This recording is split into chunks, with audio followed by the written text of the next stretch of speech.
For years, my wife Kathy and I lived in a whirlwind of constant activity. Work, house construction issues, and career ambitions kept us on edge, though we somehow found comfort in the chaos. Even our arguments, usually over small things like schedules or future plans, never really shook our relationship. I thought we were strong enough to handle anything life threw at us. But in hindsight, I now see the early signs of trouble. Small changes in behavior, unspoken tensions, and a growing emotional distance between us became more noticeable. Our conversations felt strained, our closeness less frequent, and I began to feel Kathy pulling away. I never imagined those minor issues would eventually lead to a painful revelation that would turn my world upside down. I woke suddenly, glancing at the clock. 2:30 a.m. My shirt was soaked with sweat, as it always was after that recurring dream. This time, I hadn't spoken out loud. Kathy was still asleep beside me. The dream always played out the same, a distorted memory from 2 years ago. In it, I'd sit at my desk with a bottle of whiskey, an empty glass, and a weapon. I'd down the drink without tasting it, check the revolver's loaded cylinder, and mutter threats of revenge. Thankfully, these dreams were becoming less frequent, now occurring only once every couple of months.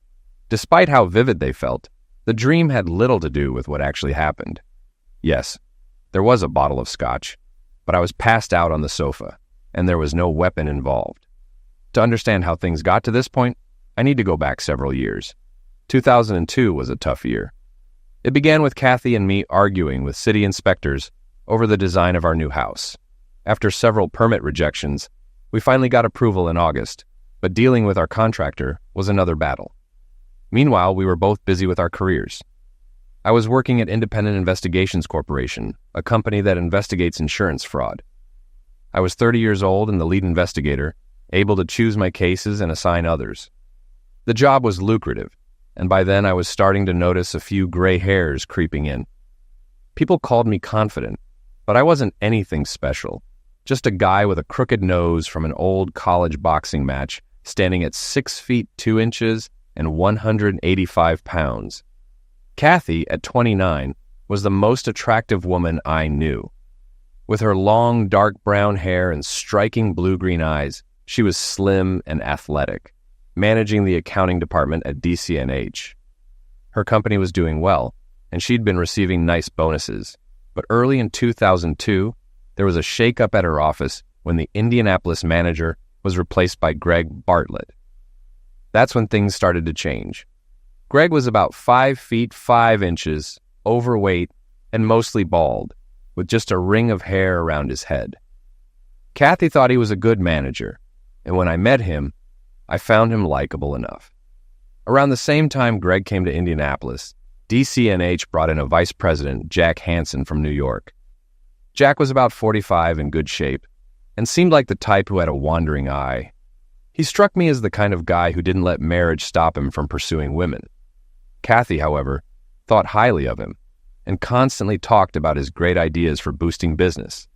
By summer, our house was finally on schedule, and things at DCNH had settled down. Kathy said business was improving thanks to Hansen. We moved into our new home outside Indianapolis in August and loved it from the start. Jokingly, I told Kathy, "I want to make love in every room of the house." She took me by the hand and led me to the kitchen. "We'll start with the kitchen," she said. What followed was amazing sex, and although we didn't make it to the other rooms, we stayed close in the bedroom despite our busy schedules. Still, with work and settling into the new house, our moments were becoming limited to the bedroom at night. One night, I brought up starting a family. "I think it's time to get off the pill and have a baby," I said. "I want to wait," Kathy replied. "Jack suggested I hold off until next year since I'm in line for a promotion." "Jack?" I asked, a little irritated. "Yeah, Jack Hansen. He thought it'd be smarter to wait until after the promotion." "Why are you talking to him about our family plans?" I asked, annoyed. Kathy explained that he'd asked if we were planning kids, and she mentioned our timeline, prompting his suggestion to delay. Although I wasn't thrilled, I agreed to wait. By the end of the year, we were both swamped with work and not spending much time together. Weekends were supposed to be our time, but even those were getting eaten up by work. Kathy's department was busy trying to land a big merger, and I was juggling multiple investigations. On the last weekend of November, we finally had some time off together. We did our Christmas shopping, and over dinner, Kathy shared some good news. We're about to close a merger with National Pharmaceutical by December 20th, which means I should get my promotion. That's great, I said, excited for her. Then we can start trying for a baby. Not yet, she said. I'm still on the pill, and I want to settle into my new job before going on maternity leave. I understood, but I was still a bit disappointed. Trying to lighten the mood, I joked, should I buy stock in National Pharmaceutical? Absolutely not, she laughed. That's insider trading, and we'd go to jail. I'm kidding, I said. I'd never risk that. I know, she said softly. I'm just nervous because we're so close to sealing this deal, and I don't want anything to go wrong. December is company Christmas party season, and ours at IIC was on Friday, December 6th. It was a pretty tame event with about 43 people, including employees and their significant others. We had drinks, appetizers, dinner, and then some dancing. Since most of us are field investigators who don't work closely together, we didn't know each other well, which made the party low-key. I sat with my close friend Bill Ripley and his wife Susan. Kathy and I had a good time despite the quiet atmosphere. We stayed until midnight before heading home. Once home, I led Kathy to the bedroom, kissed her, and things quickly heated up. Kathy surprised me with some bold, new behavior, which took me off guard, but had an obvious effect.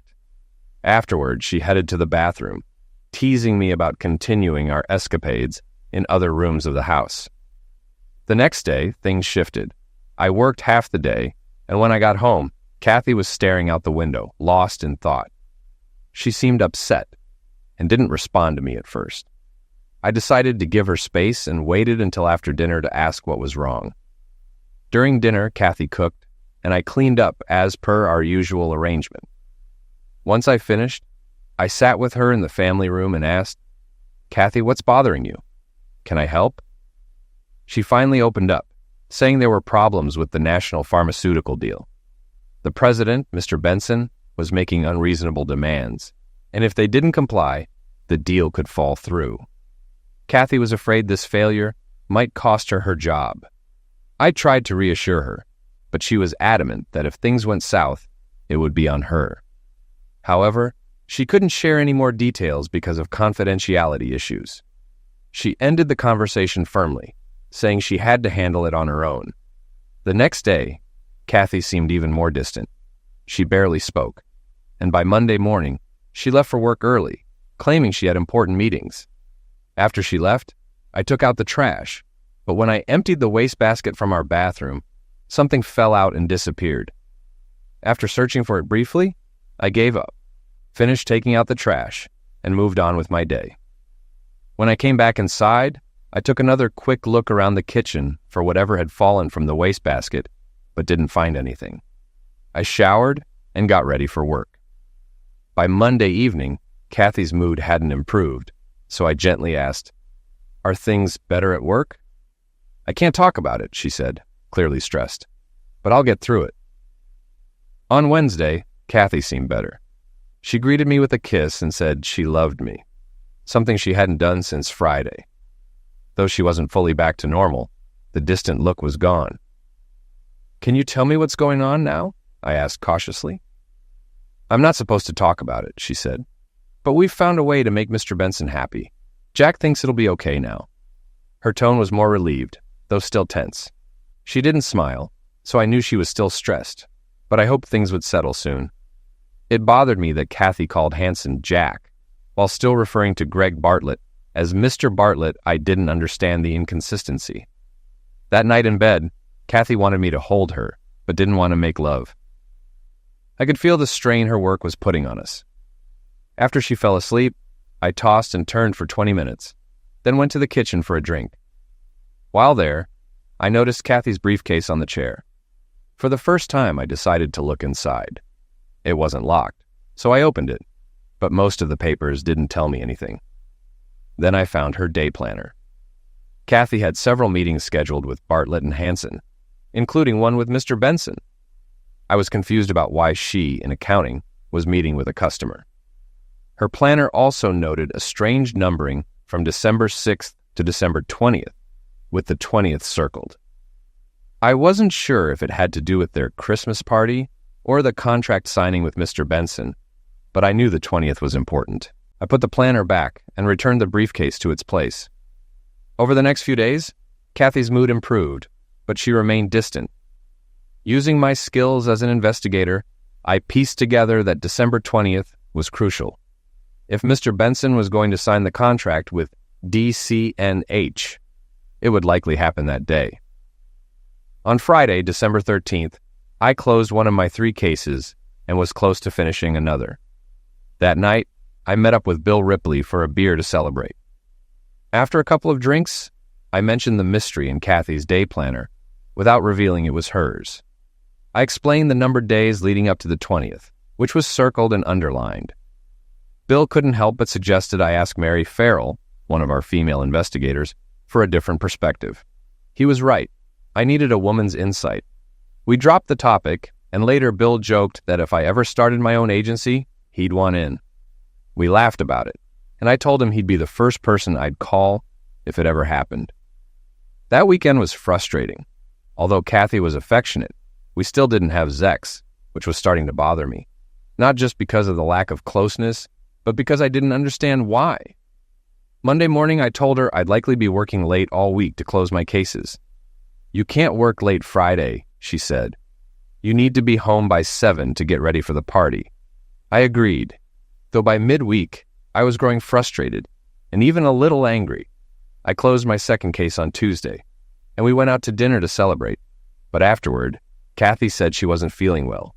So again, no sex. The same thing happened Wednesday night, and it was becoming harder for me to keep calm. I knew she was stressed, but I was reaching my limit. I convinced myself that by Friday, once the national pharmaceutical deal was settled, everything would get better, and we'd be back to normal. On Thursday, I was close to closing my last case, and told Kathy that I might struggle to be home by 7 o'clock. She was upset. "You promised," she said.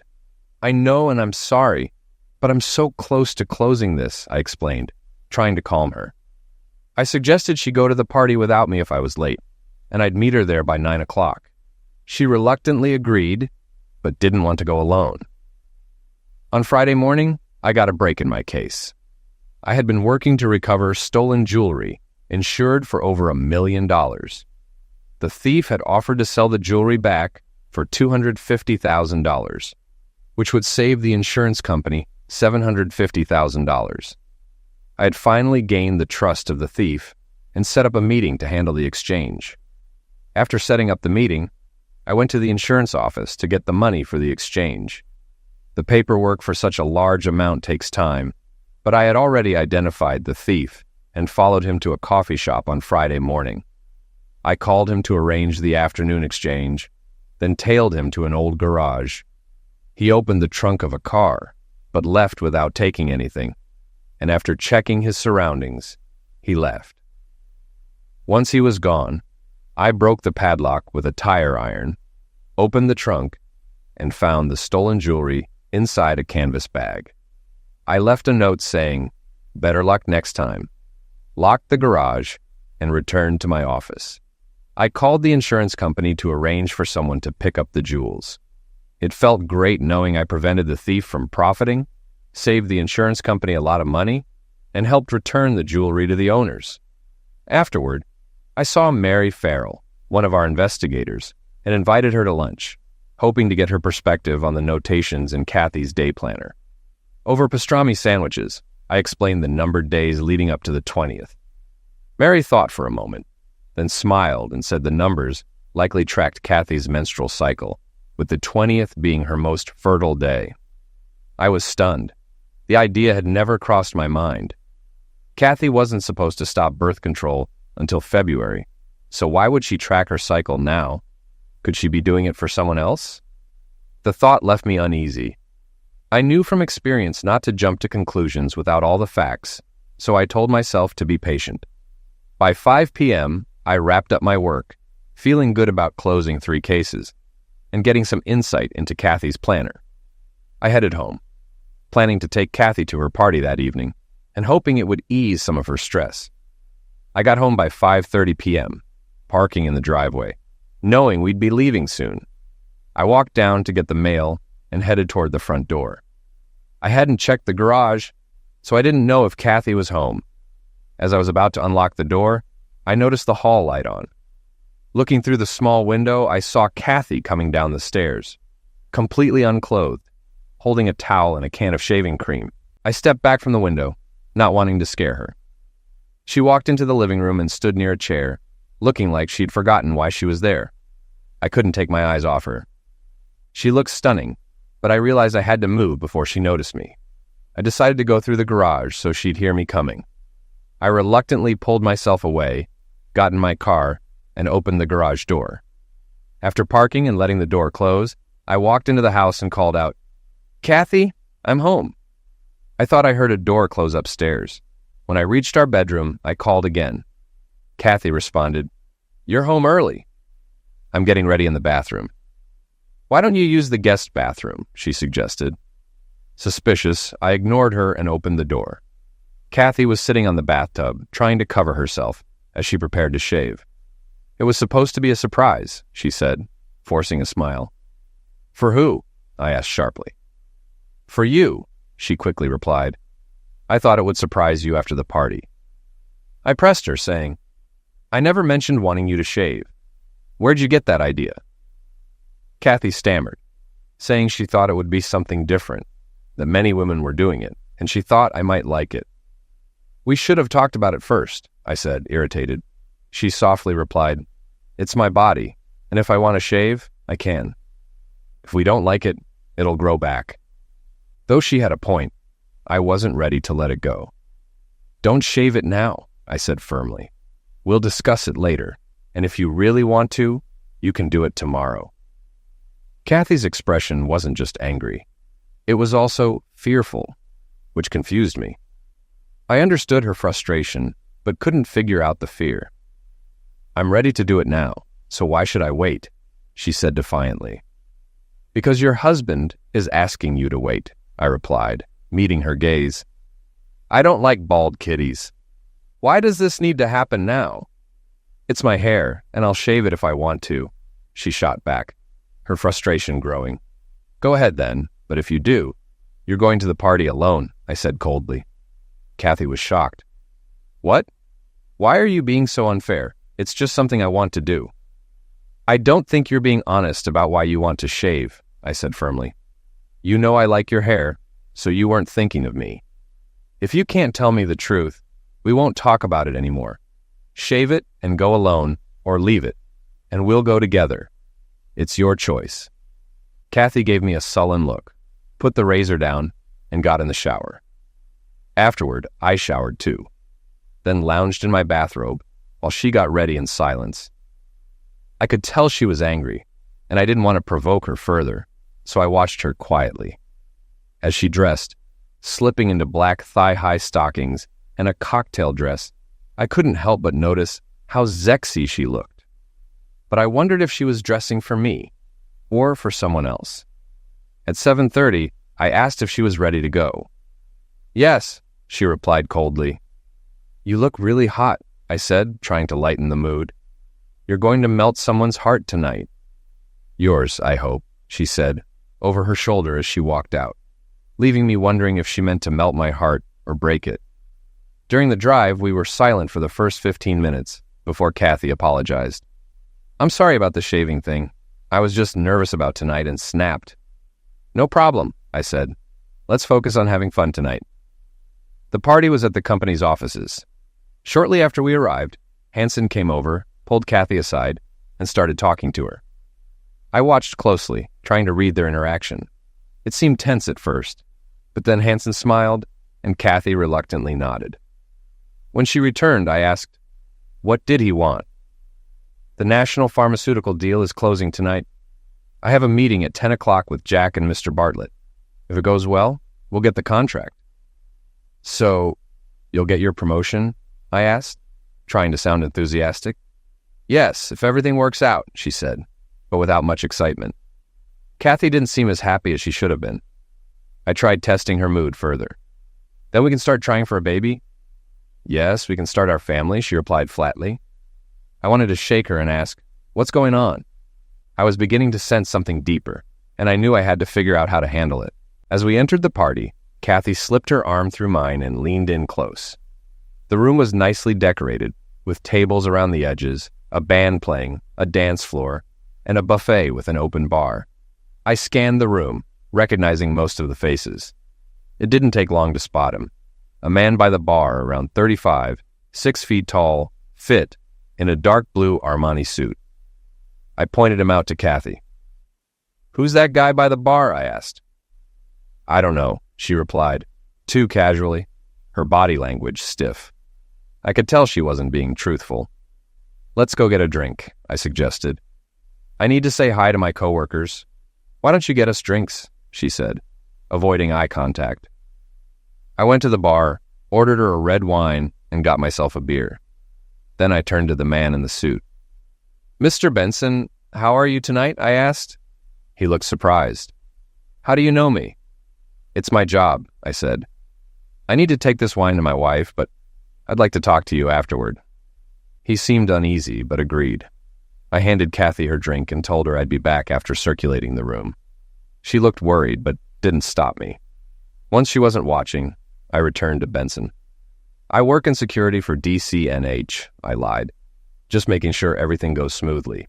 Hansen has some fun planned, right? That's what I hear, Benson smirked.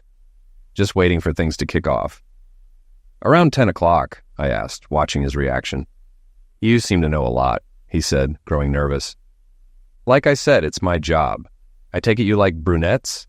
I added with a sleazy smile. Love brunettes, he replied, relaxing. Especially with long hair? I pushed further. Exactly, he grinned. Like Mrs. Alpin, right? Just like her, I said, feeling sick as he laughed. I held back my anger. You probably like them with no hair down there, huh? Bald is nice, he laughed again. That was enough. I got what I needed. I've got to check around. If you need anything, find me, I said, walking away, muttering under my breath. When I returned to the other side of the room, a man had asked Kathy to dance. She politely declined and quickly pulled me onto the dance floor. As we danced, I kept an eye on Benson, making sure he didn't realize I was Kathy's husband. It was 9:30, and my stomach was in knots as I pieced together the final parts of the puzzle. As the song ended, I headed back to our table, but Kathy pulled me back onto the dance floor as the band started playing a slow song. She held me tighter than usual, almost uncomfortably so. I noticed Benson watching us, looking uneasy. I smiled and gave him a thumbs up, then tried to ignore him. I wondered if dancing with Kathy made him suspicious about who I really was, but by that point, I didn't care. After the dance, we returned to the table. As I sat down, Greg Bartlett approached, handed Kathy a small package, and whispered something to her before leaving. Kathy hid the package behind her back and told me she was going to the restroom. I looked at her and felt a wave of sickness. Don't do it, I said firmly. Don't do what? She asked, pretending not to understand. You know what I mean, I replied, grabbing her arm and locking eyes with her. I'm not stupid. Stop it now. Kathy pulled away, insisting she was just going to the bathroom, and walked off without looking back. While she was gone, I pieced together everything I had observed. It started when Kathy began calling Hansen Jack. Then her sudden depression and insistence that the national pharmaceutical deal was in jeopardy because of her, though she claimed she had done nothing wrong. The numerous meetings with Bartlett, Hansen, and the customer, along with her tracking of her menstrual cycle, didn't add up, especially since she was still on birth control. And the argument about shaving, that wasn't for me. What Kathy didn't know was that earlier, I had seen her unclothed in the living room, with Hansen's hand on her. I watched as he touched her and kissed her. I didn't confront them immediately. Instead, I opened the garage door, giving them time to stop and for Hansen to slip out. I suspected Benson had demanded Kathy shave for him as part of the deal, with Hansen and Bartlett complicit in the whole thing. I figured the package Bartlett handed her contained shaving cream and a razor, and she was now in the restroom preparing for Benson. It was 9:45, and Kathy hadn't returned. I was tense and running out of time. Without a clear plan, I decided to find Kathy and drag her out of the building. Consequences be damned. As I headed for the door, the band announced a break, and an idea hit me. I noticed Benson, Bartlett, and Hansen standing together by the bar, the perfect audience. I walked over to the band and asked the lead singer, "Can you leave your mic on?" "I'd like to make a few announcements." "Sure," he said, handing me the wireless mic. "It's ready to go." I paced for a moment, gathering my thoughts, then turned on the microphone. "Can I have everyone's attention, please?" I called out. The room slowly quieted, and I noticed Kathy coming back from the restroom. Benson, Bartlett, and Hansen were all watching me, curious. "Thanks," I continued.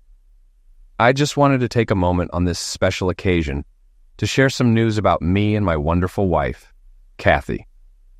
I glanced at Kathy, who was now walking toward me, looking fearful. "First, some great news. Kathy and I are going to have a baby," I announced.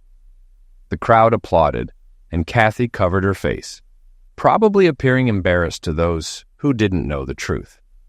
Hansen looked furious, Bartlett confused, and Benson unreadable. And more good news, Kathy is getting a promotion tonight for her work on the national pharmaceutical deal. I understand she's meeting upstairs with Mr. Bartlett, Mr. Hansen, and Mr. Benson to sign the contract. Isn't that exciting? More applause followed, but Kathy quietly pleaded, "Oh, God, please stop."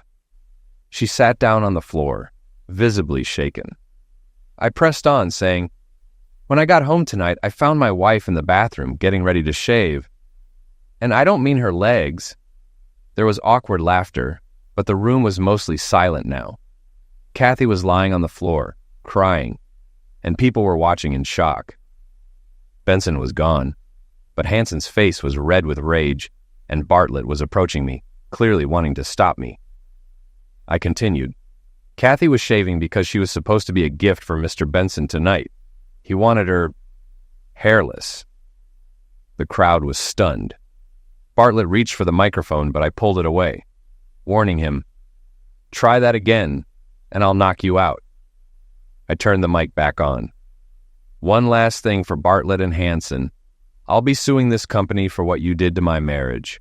I'm confident I'll win, and part of the settlement will be your firings. Good night, everyone. Enjoy the rest of your party." The room fell silent as I set the mic down and walked over to Kathy, who was still on the floor, tears streaming down her face. "Kathy," I whispered. She looked up at me. "Fred, I'm so—" "Kathy, don't say anything," I interrupted. "Do you think you'll still get that promotion now?" I stood up and looked around the room. People were staring, but when I glanced back, they quickly looked away. I gave Kathy one last look and left. As I was crossing the lobby to leave, Hansen blocked my path. "Do you know what you've done?" he demanded. "Yes," I said. "I screwed you in DCNH before you could finish screwing my wife. I hope it cost you millions, not just a few $100,000. "You'll pay for this," Hansen snapped. "I think you will," I replied. "I'll be talking to the SEC about your business practices." As I turned to leave, Hansen grabbed my arm. "I'm not done with you," he said. I brushed him off. "Touch me again, and you won't be walking out of here," I warned. I heard him muttering as I left. When I got home, I grabbed a bottle of scotch and started drinking. As I poured my second glass, I noticed something blue in a potted plant. It was the blue plastic case that had fallen out of the wastebasket earlier in the week. Inside, it was full, nothing missing. I put it on the table and kept drinking until I passed out on the sofa. I woke up around 9 a.m. Saturday with a pounding headache and a terrible taste in my mouth. After some coffee and breakfast, I showered. There was no sign of Kathy, and I didn't expect her to come home. She was probably either afraid to face me or angry that I had ruined things for her at DCNH. I wasn't sure if I cared. I sat on the sofa, thinking about what to do next. It hurt to realize how much I had loved Kathy and how she could betray us like this. I doubted I could ever forgive her, but I knew I needed to give her a chance to explain if she wanted it. However, I wouldn't chase her for an explanation. If she didn't feel the need to explain, I didn't need to hear it. I wondered where she spent the night and felt guilty for leaving her at the party. I should have brought her home, but at the time, I was too hurt and angry to care. At 11 o'clock, the phone rang. I assumed it was Kathy and debated answering, but I picked up on the sixth ring. "Mr. Alpin?" a voice asked. "Yes," I replied. "This is Special Agent Mark Walker with the FBI. Is your wife with you?" "No, she's not," I said, surprised the FBI wanted to talk to her. "Actually, I need to speak with you," he said. "Me? What about?" I asked, confused. "I'd prefer to discuss it in person. Can you come to my office this afternoon?" I agreed and received directions to meet him at 2 p.m. After the call, I wondered what the FBI wanted with me. It might have something to do with one of my recent cases, but I couldn't figure out why he wouldn't explain over the phone. Over the years, I've had plenty of interactions with law enforcement for work, and it never bothered me. But this FBI meeting had me uneasy. At 1 o'clock, I dressed in jeans and a sweater, drove into town, and parked across from the FBI offices in downtown Indianapolis. I gave my name to the receptionist, telling her I was there to see Special Agent Walker. "Have a seat," she said. Within 2 minutes, Walker came out to greet me. Unlike the expensive suit he wore the night before, today he was in blue Dockers and a casual shirt. "Mr. Alpin, thanks for coming," he said. "Follow me." We entered a conference room, and he offered me a cup of coffee. After pouring 2 cups, he sat down across from me. "Should I call you Special Agent Walker or Mr. Benson?" I asked. "Mark is fine," he replied. "And may I call you Fred?" "Fred's fine," I agreed. "You must be confused right now," Mark said. "Yes, but I'm starting to piece it together. You were undercover as Mr. Benson, right?" "That's right," he confirmed. "I trust you'll keep what we discuss here confidential." "I understand confidentiality," I said, still unsure of his role. "I'm hoping you'll explain how my wife got caught up in all of this." "I'll tell you what I can without jeopardizing our investigation," Mark said. "But I get that you're angry. This situation has probably strained your marriage." I nodded, frustrated. "This mess has likely ended it." "Things might not be as bad as you think," Mark continued. "Let me fill you in." He explained that earlier in the year, the Securities and Exchange Commission, SEC, contacted the FBI after receiving disturbing information about DCNH's business practices. "We began investigating and decided undercover work was necessary," he said. He paced as he spoke. "National Pharmaceutical was in talks with DCNH about a merger. Mr. Benson, the president of National, raised concerns about DCNH's tactics. Since no one at DCNH had met Benson in person, I took on his identity and began negotiating with them." "So you pretended to be Benson?" I asked. "Exactly," Mark confirmed. "I led Hansen and Bartlett to believe I was interested but hesitant. I made them think I might back out, which made them desperate." "But why involve my wife?" I asked, feeling a growing knot in my stomach. "That's not exactly what happened," Mark explained.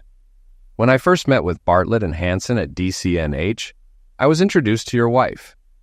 I told Hansen I wanted to talk to her about the finances of the company they wanted to merge with."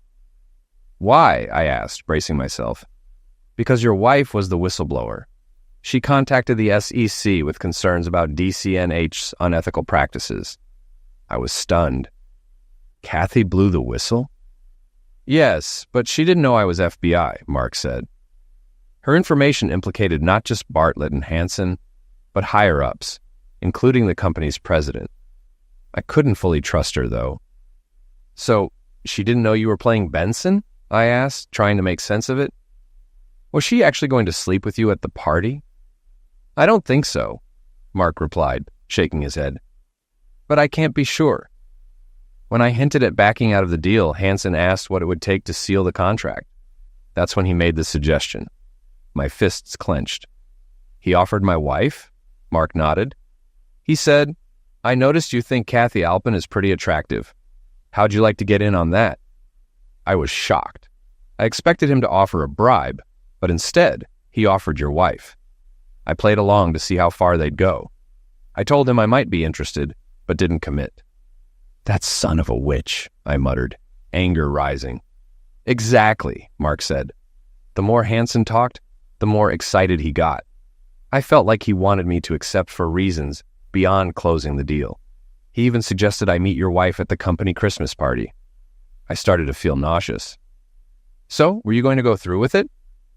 No, Mark quickly replied. I had no intention of sleeping with your wife. First, it would have been unethical.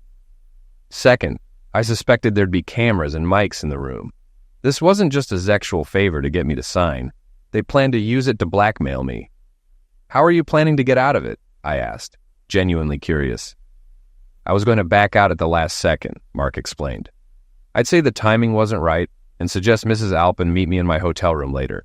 Once alone, I'd reveal who I really was and bring her in for questioning. The plan was to arrest Bartlett and Hansen today. We thought we had enough evidence. I sat back feeling a mix of relief and anger. But I ruined everything with my little speech, didn't I? Actually, Mark said, smiling slightly, you didn't. You saved me from the meeting with Hansen last night. I left with my cover intact and kept investigating. This morning, Hansen offered me a large cash bribe to sign the contract. I told him I'd meet him Monday morning. When he hands over the money, we'll arrest him, and DCNH's operations will be shut down as we investigate every deal from the past 3 years. I shook my head, still processing it all. I still don't know where Kathy fits into this. Your wife was trying to do the right thing by blowing the whistle on the company, Mark said. But as for her role in the offer, I think Hansen was coercing her. He might have been blackmailing her. Was a rubber ever mentioned? I asked, feeling another wave of nausea. Yes, Mark replied. Hansen said your wife insisted I use one. He joked, we wouldn't want to get her pregnant, would we? I sighed and leaned back in my chair. I need to find Kathy. I need to hear her side of this. She wasn't entirely innocent, but there were mitigating factors. That's all I can tell you for now, Mark said. Any more questions? Not at the moment. Good. Just remember, don't talk about the investigation yet. I'd suggest not telling your wife anything until we indict Bartlett and Hansen, which should be in a few days. We'll want to question her then. I agreed to keep quiet about the investigation. Mark said he'd call when I could talk to Kathy about the FBI sting. He also mentioned they'll likely want your testimony too. We shook hands and I left the building. When I got home, there was a message from Kathy asking me to call. I dialed the number she left, and a woman answered. Who's calling? She asked. Tell her it's her husband, I said. Kathy sounded nervous when she picked up. Where have you been? She asked. I've been calling all day. Not all day, I said. I was home until 1 o'clock. Oh, I guess I started calling around then. I wasn't going to make it easy for her. She needed to show she was ready to talk, so I stayed silent. Fred, can I come home? She asked. This is where you live, isn't it? You should be here now. I'll be there in an hour. Okay, I said, and hung up. It was already 5 o'clock. I decided to have dinner ready when she arrived so we could talk afterward. I started cooking, then went upstairs to prepare for the conversation I knew was coming. When I came back down, I grabbed the blue case from the coffee table and put it in my pocket. I made spaghetti and meatballs with a salad and opened a bottle of Chianti. Kathy walked in at 6:05 and dinner was ready. When she saw the dinner and wine, some of the stress seemed to leave her face. She realized things might not be as bad as she feared. At first, we didn't speak. We sat down to eat, and I poured the wine. After a few minutes of painful silence, I asked, Where did you stay last night? One of my friends took me home after you left. I couldn't resist a jab. Oh, you didn't stay for the rest of the party? You pretty much ended the party with your speech, she said. I guess I owe some people an apology for that. But not you. and definitely not Bartlett or Hansen. You're right. I owe you the apology, she said. She was about to continue, but I stopped her. We'll talk after dinner, I said, and we both fell silent again. There wasn't much else to say. After dinner, Kathy started loading the dishwasher, but I stopped her. You can clean up later. We need to talk now, I said. We moved to the family room and sat facing each other. Do you want to tell me everything, or should I start asking questions? Either way, I expect the truth, I said. I'll tell you everything, she said. I'm sure you know when it started. The day after your Christmas party, Jack called me. He said a big deal with National Pharmaceutical was in trouble, and Mr. Benson wouldn't sign unless I slept with him. I was furious. I couldn't believe Jack would ask me to do something like that. But he said the deal was important to the company and that I'd be rewarded handsomely if I agreed. Lots of money and a promotion. I didn't want to do it, but Jack kept pressuring me, saying many people were counting on me. I told them I needed to think about it.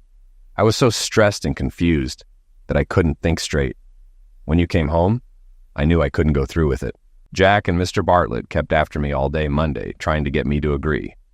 Mr. Hansen said if the deal fell through, it'd be my fault, and I'd be fired. They also threatened to fire me if I told anyone. I tried to tell you as much as I could, but I knew if you found out the full story, you'd do something crazy, and I'd lose my job. On Tuesday, I told them I wouldn't do it. They told me to reconsider. Then Mr. Hansen said the company was missing over $100,000. And if there were an audit, it would look like I'd been embezzling for years. Jack told me I'd go to jail unless I did what they wanted. He said if I cooperated, I'd get the money and the promotion. But if not, there'd be an audit, and I'd be charged with embezzlement. In the end, I had no choice but to agree. Jack and Mr. Bartlett talked to me daily, making sure I didn't back out. They kept saying I was doing the right thing, and that you'd understand if you knew how important the deal was, Kathy continued. I'd been quiet up to this point, but now I was furious. You can't seriously think I'd have been okay with this. You should have told me everything. I would have found a way out for you. I know, Kathy said, her voice shaking. Once I decided to go through with it, I felt a bit better, but I was so guilty about what I was doing to you. You have to understand. I was terrified of going to jail. I had to risk it. And then, I asked, my patience wearing thin. On Friday, Jack called me into his office. He said Mr. Benson wanted me to shave all my pubic hair before the party.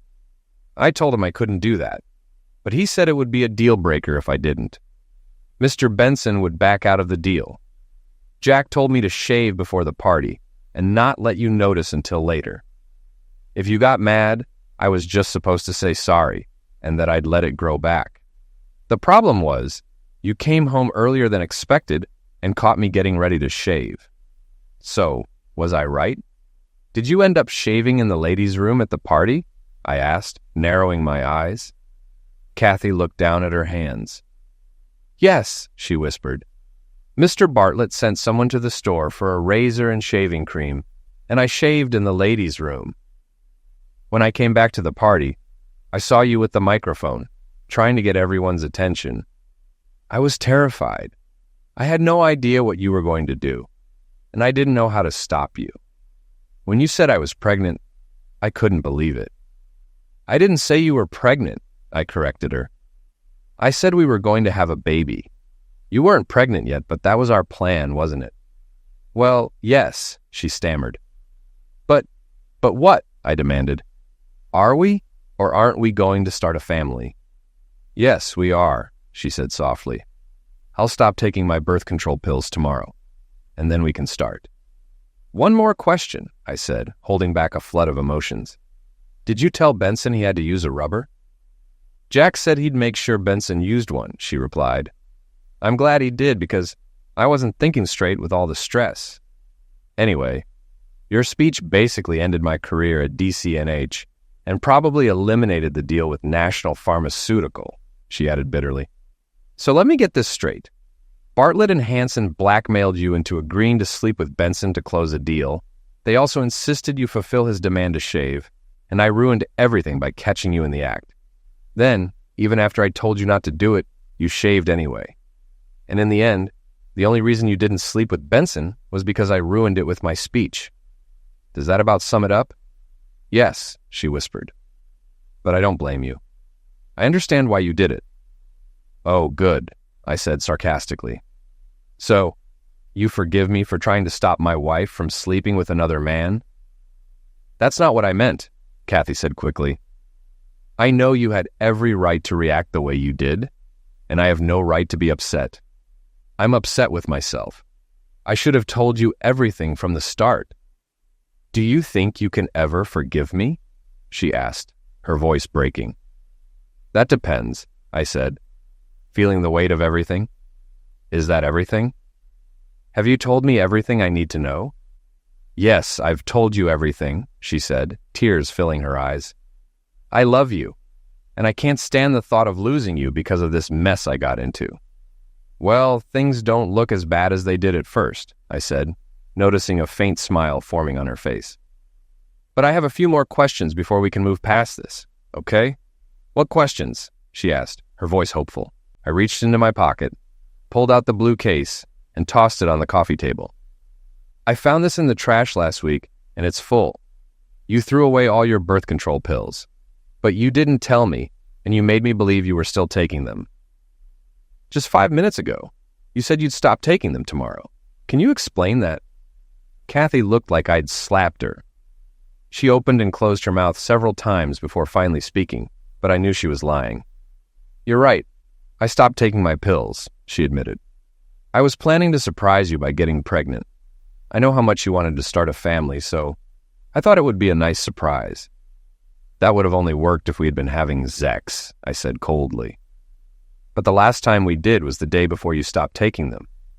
I was just so upset about what Mr. Bartlett and Jack wanted me to do that I wasn't in the mood for sex, Kathy replied quickly.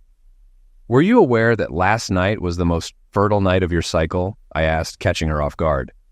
No, I didn't realize that, she stammered. I had too many other things on my mind. It's strange, I continued, that you planned to sleep with Benson last night, in the middle of your cycle, and didn't insist on a rubber. But Jack did. What are you implying? She asked, panic rising in her voice. That I knew I was fertile and was willing to risk getting pregnant? I would never do that. I could tell Kathy was shaken, and I was tired of the game. It was time to end it. One more question, Kathy, I said, looking straight at her. How long have you been sleeping with Hanson? Her face went pale, and all she could say was, What? No more lies, I said firmly. I know you've been tracking your menstrual cycle and marked last night as the day in your planner. I know Hanson told Benson to use a rubber, and since I wasn't sleeping with you, that leaves Hanson. He wanted to get you pregnant, didn't he? Kathy's tears started falling, and she didn't respond. It wasn't Benson who wanted you shaved. It was Hanson, I said coldly. And you did it for him, even though I told you not to. That shows me he has more influence over you than I do. I let the words sink in. Last night, when I came home, I stood at the front door and saw you unclothed in the living room.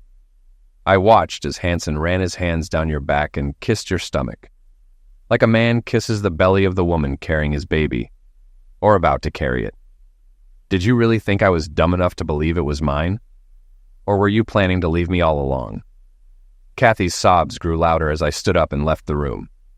When I came back to the kitchen with my suitcase, she looked at me in shock.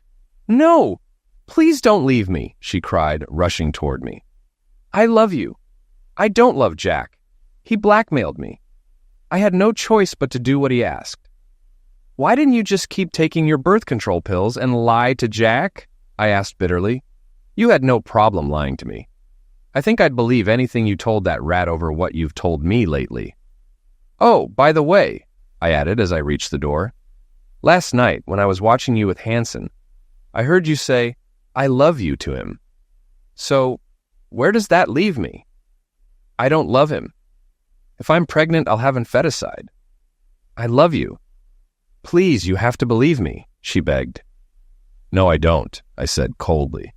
And as for the baby, don't feticide it for my sake.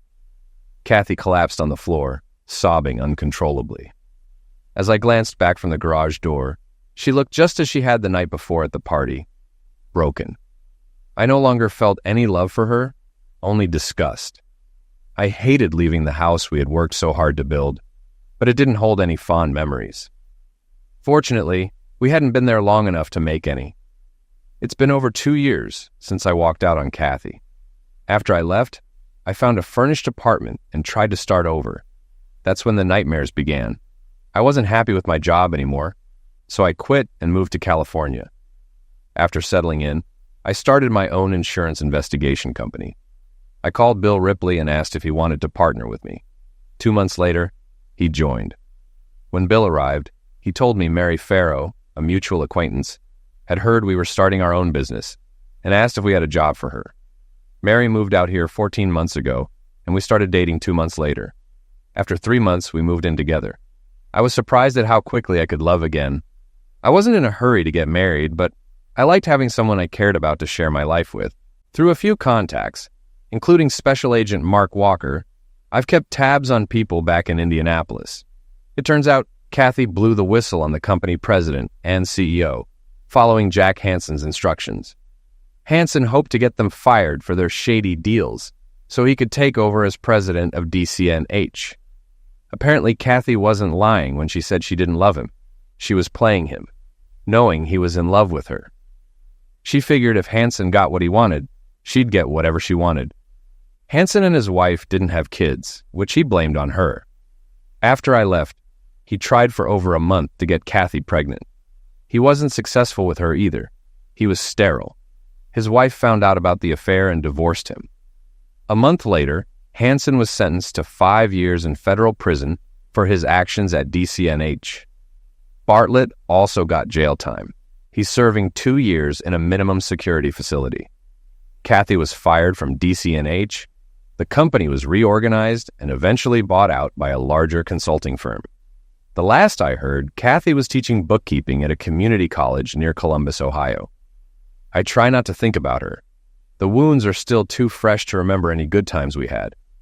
I don't miss her, which is good, because Mary more than fills the void Kathy left in my life. That's why I married her. Now, here I sit, looking down at Mary and wondering if I should wake her up, not to tell her I had the dream again, but to tell her I love her. Last night, she told me, "Whenever you decide you want a baby, just let me know. But make sure you order early. It takes 9 months for delivery," she added with a laugh. I'm thinking of placing that order tomorrow. By the way, in case you were wondering, yes, DCNH stands for Dewey, Cheatham, and Howe.